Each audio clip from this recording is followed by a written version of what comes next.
Praise Lord. प्रभु का बहुत धन्यवाद इस समय जो प्रभु ने हमें दिया है। अक्सर हम लोग जब दर्शन देखते हैं काफ़ी बार, और जब हम सपने देखते हैं तो हम कंफ्यूज हो जाते हैं कि प्रभु तो हमसे क्या बात कर रहा है। काफ़ी बार हम लोगों को समझ में नहीं आती चीज़ें, पर आज मैं आपसे यही बात करने वाला हूँ कि क्या कारण है कि काफ़ी दर्शन हमको समझ में नहीं आते हैं। काफ़ी सपने हैं, हम प्रार्थना करते हैं प्रभु तूने हमें दिखाया था, बताया था, स्पेशली जो प्रभु की तरफ से आए हुए दर्शन हमें इसलिए समझ में नहीं आते हैं क्योंकि काफ़ी बार हम उन अनुभवों से नहीं गए होते हैं। काफ़ी बार बहुत इजी होता है समझना, हम समझ जाते हैं कि इसका मतलब ये है, या हम वचन पढ़ते हैं तो वो मैच हो जाता है, फिर हम कहते हो प्रभु धन्यवाद तूने मुझे ये बताया। या पास्टर कोई आते हैं या कोई प्रभु के जन आते हैं, वो हमें अर्थ बता देते हैं जिनसे प्रभु बातचीत करता है। काफ़ी बार हमें किसी भी चीज़ से हमें पता नहीं चलता। तो मैं आज आपसे ये कहना चाहता हूँ कि वो दर्शन और सपने अगर वो प्रभु की तरफ से आपके पास हैं और आपको समझ नहीं आ रहे, तो उनका एक वक्त है। कुछ सपने दर्शन ऐसे होते हैं जो हमारे अनुभव के साथ चलते हैं।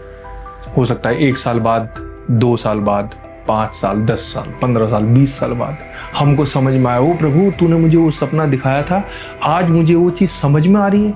आपको पता है ऐसा क्यों होता है? क्योंकि वो अनुभव हम लेकर नहीं चल रहे होते हैं तो हमको समझ नहीं आता।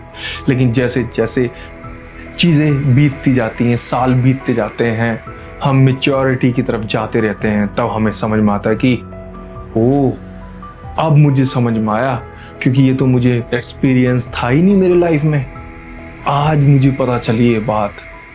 मैं आज आपसे इसलिए बात कर रहा हूँ क्योंकि मैंने बहुत साल पहले मैं प्रार्थना करता और प्रभु ने मुझे एक चीज़ दिखाई, समझाई, पर बहुत साल, कम से कम 15-16 साल बाद जो दर्शन मैंने देखा था वो मुझे समझ आया, और मैं अब जाके उस चीज़ को समझा। तब मैंने कहा प्रभु सच में मेरे को ये कभी समझ नहीं आता, क्योंकि मेरे जीवन में वो मैं उन एक्सपीरियंस से गया ही नहीं था, वो अनुभव जो मेरे जीवन में था वो मैं गया ही नहीं था। आज मुझे समझ में आ रहा है।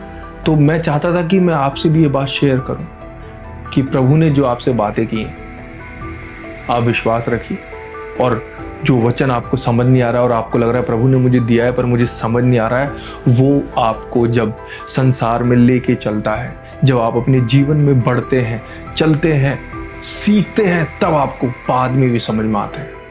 इसलिए आज हम प्रभु को धन्यवाद दें और धीरज रखें, और प्रभु जरूर एक दिन उन चीज़ों को हमारे सामने प्रकट करेंगे।